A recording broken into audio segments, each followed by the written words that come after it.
Here with it. Stomach, toes, drop down, shoulder taps. Boom. Here. Touch. Touch. Then you up. Top. Tap. Push it. At the end, make sure you push yourself off that ground. Push. Use all the muscle. Push up off it, okay? Shoulder tap. Shoulder tap. Push it straight up. One more. Boom. Here. It's a lot of emphasis on touching this stomach when I do my burpees. Just to strengthen a little bit on the stomach. Let me know that I really want to try to pinpoint it when I'm doing the burpee, because it's a lot of core. They get missed a lot. And discipline. That's kind of look cool. I ain't gonna hold you. Keeping it real with you. Let's run again. Burpee. The 2 pump shoulder taps. Here. Boom. Boom. Push it straight off. Don't use the legs to get up. Use that strength.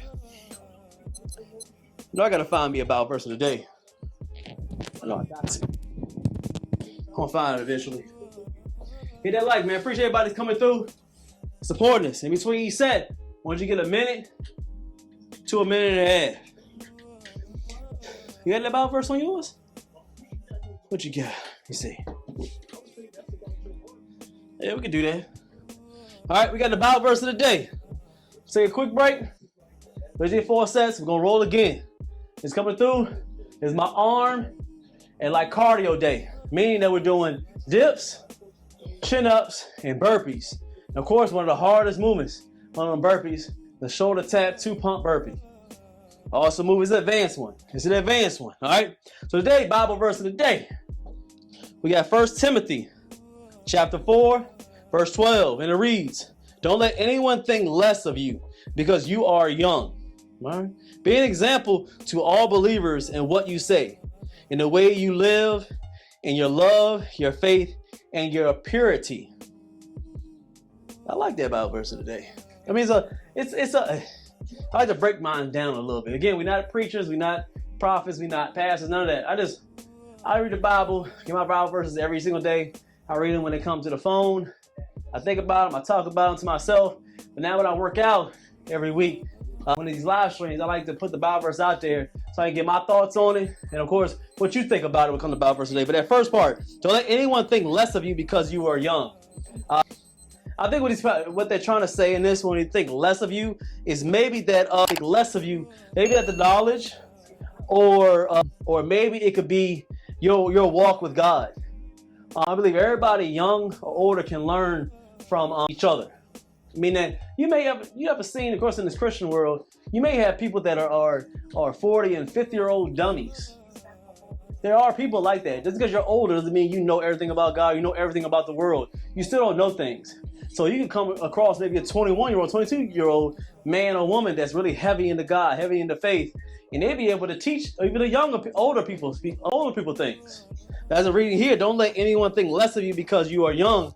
From what I read, maybe, is you could know something and other people may think less of you because you don't have that wisdom or that age yet.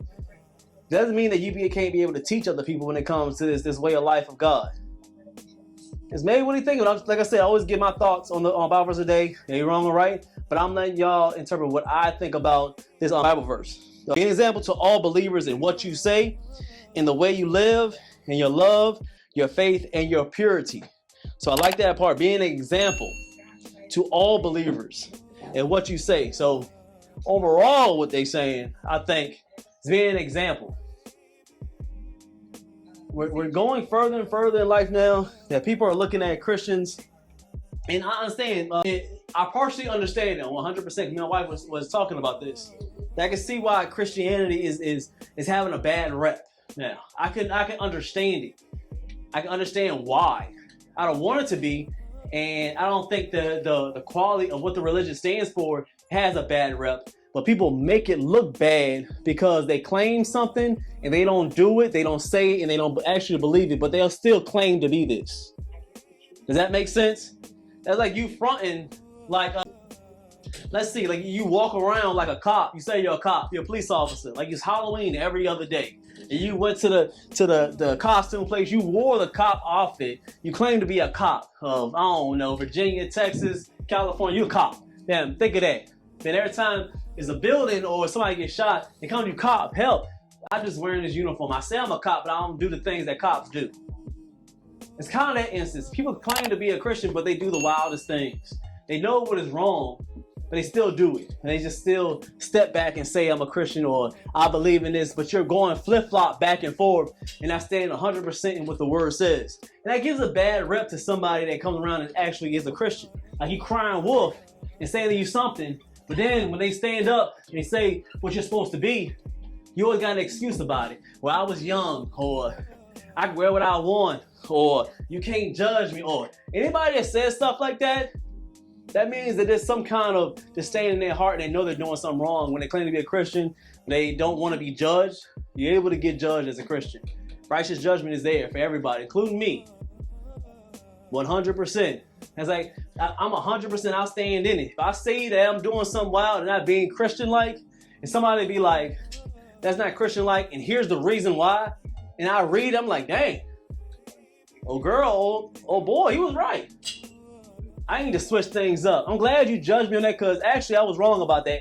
And you gave me a reason why. It's like, you know what, you're right, boss.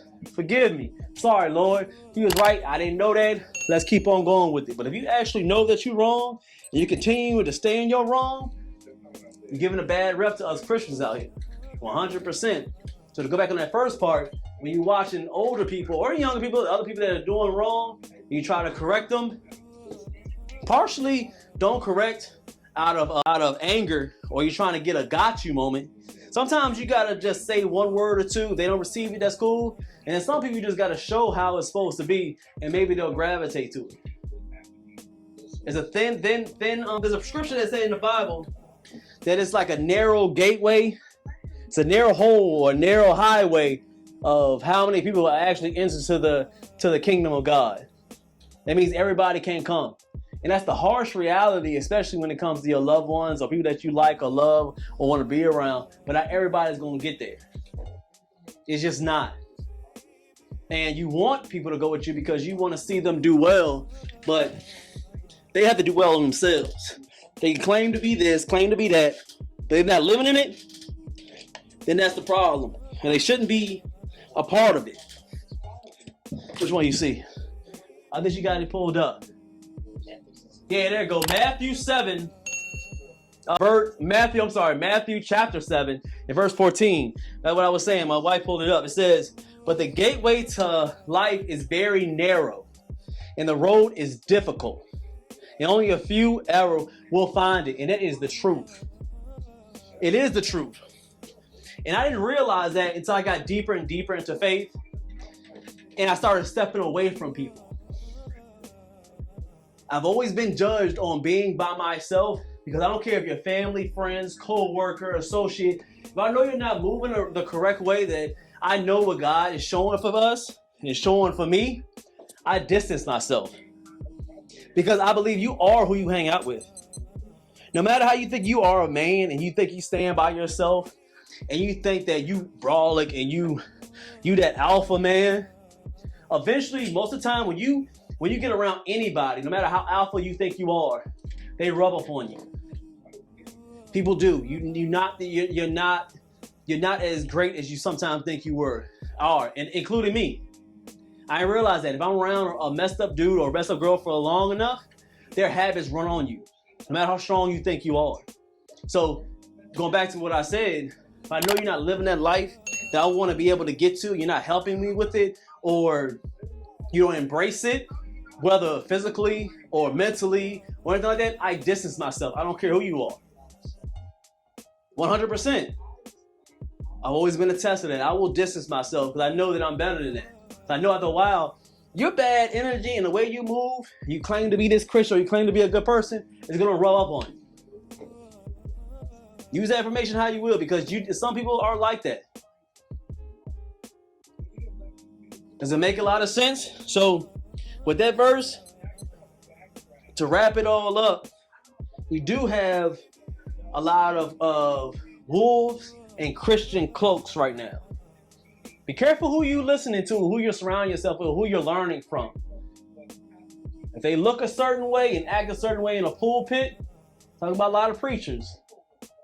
They act a certain way or they say certain things that may seem like they're holy enough, but outside of it, and their actions and their words or what they do outside of that pulpit, I would be wary.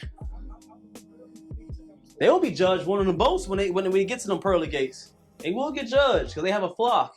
Now doing what they need to do. While we talk, we still getting them burpees in the shoulder taps. So gotta be careful who you listening to.